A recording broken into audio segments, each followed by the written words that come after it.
warahmatullahi wabarakatuh. Saya Cindria Sanur Andia, Program Studi Pendidikan Teknik Elektro Universitas Pendidikan Indonesia, akan mempresentasikan hasil analisis saya mengenai pengolahan limbah B3 rumah sakit bagi lingkungan.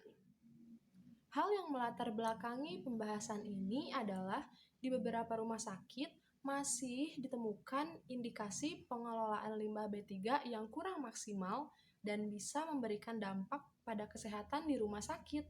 Beberapa orang mempunyai risiko untuk mendapat gangguan kesehatan karena paparan rumah sakit. Yang pertama, pasien yang datang ke rumah sakit untuk memperoleh pengobatan dan perawatan rumah sakit. Kelompok ini merupakan kelompok yang paling rentan. Yang kedua, karyawan rumah sakit dalam melaksanakan tugas sehari-harinya selalu kontak dengan orang sakit yang merupakan sumber penyakit.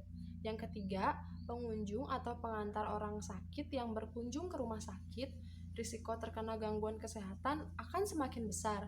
Dan yang keempat, masyarakat yang tinggal di sekitar rumah sakit. Tujuan dari pembahasan ini, yang pertama, mengetahui cara rumah sakit dalam mengolah limbahnya. Yang kedua, mengetahui upaya rumah sakit dalam menyelesaikan permasalahan limbah rumah sakit di sekitar lingkungannya. Menurut Peraturan Menteri Kesehatan Nomor 4 Tahun 2018, rumah sakit adalah institusi pelayanan kesehatan yang menyelenggarakan pelayanan kesehatan secara paripurna yang menyediakan pelayanan rawat inap, rawat jalan, dan gawat darurat. Secara umum, limbah rumah sakit dibagi menjadi dua kelompok, yaitu limbah medis dan limbah non-medis. Limbah medis di rumah sakit dikategorikan sebagai limbah bahan berbahaya dan beracun atau B3, seperti disebutkan dalam lampiran 1 Peraturan Pemerintah Nomor 101 Tahun 2014 bahwa limbah klinis memiliki karakteristik infeksius. Limbah bahan berbahaya dan beracun atau B3 yang dibuang langsung ke lingkungan dapat menimbulkan bahaya terhadap lingkungan dan juga kesehatan masyarakat serta makhluk hidup lainnya. Produksi limbah medis padat rumah sakit di Indonesia secara nasional diperkirakan sebesar 376.089 ton per hari. Jumlah limbah ini berpotensi untuk mencemari lingkungan dan kemungkinan menimbulkan kecelakaan kerja serta penularan penyakit. Pengelolaan limbah medis maupun non-medis rumah sakit sangat dibutuhkan bagi kenyamanan dan kebersihan rumah sakit karena dapat memutuskan mata rantai penyebaran penyakit menular.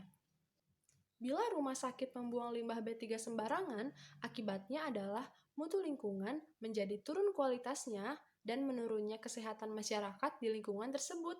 Oleh karena itu, rumah sakit wajib melaksanakan pengelolaan buangan rumah sakit yang baik dan benar dengan melaksanakan kegiatan sanitasi rumah sakit.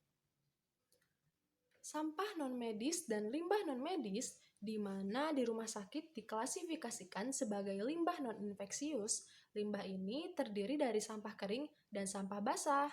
Sampah kering seperti kardus, kertas, bungkus makanan, plastik, kaleng, pecahan kaca yang dihasilkan di ruang administrasi, halaman, ruang tunggu, dan ruang perawatan.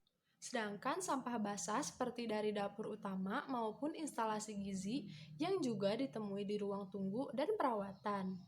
Limbah rumah sakit yang terdiri dari limbah infeksius, limbah patologi, limbah benda tajam, limbah farmasi dan limbah sitotoksik, serta limbah bahan berbahaya dan beracun. Tempat sampah medis diberi lapisan plastik sampah medis serta limbah B3 warna kuning dengan logo dan tulisan infeksius atau limbah infeksi. Limbah padat infeksius, patologi, sitotoksik, farmasi, dan kimia dibuang pada tempat sampah yang berwarna kuning ini. Limbah jarum suntik dimasukkan ke dalam box warna kuning dan apabila sudah penuh diganti dengan safety box yang baru. Benda-benda tajam seperti jarum suntik ditampung pada tempat khusus atau safety box. Setelah semua limbah padat medis diangkut, kemudian dibawa ke tempat penampungan. Proses selanjutnya dilakukan pemusnahan dengan cara membakar yang biasanya dilakukan oleh pihak ketiga untuk limbah bahan berbahaya dan beracun atau B3, selanjutnya dimasukkan ke dalam mobil box tertutup, yang mana sebelumnya dilakukan penimbangan untuk mengetahui beratnya. Perlakuan ini dilaksanakan karena rumah sakit biasanya berada di dekat dengan pusat keramaian dan pemukiman penduduk.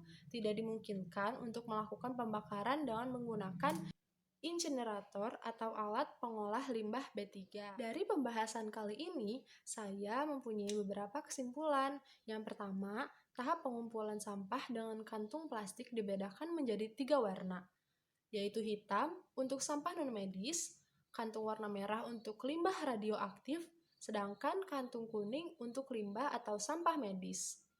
Yang kedua, menyediakan tong sampah dengan berbagai tipe agar tidak mencampuri limbah B3 medis dan limbah B3 non-medis. Yang ketiga, petugas pengangkut limbah medis harus memakai APD yang lengkap agar tidak terjadi penyakit akibat kerja yang akan menimbulkan kerugian bagi pekerja itu sendiri dan rumah sakit.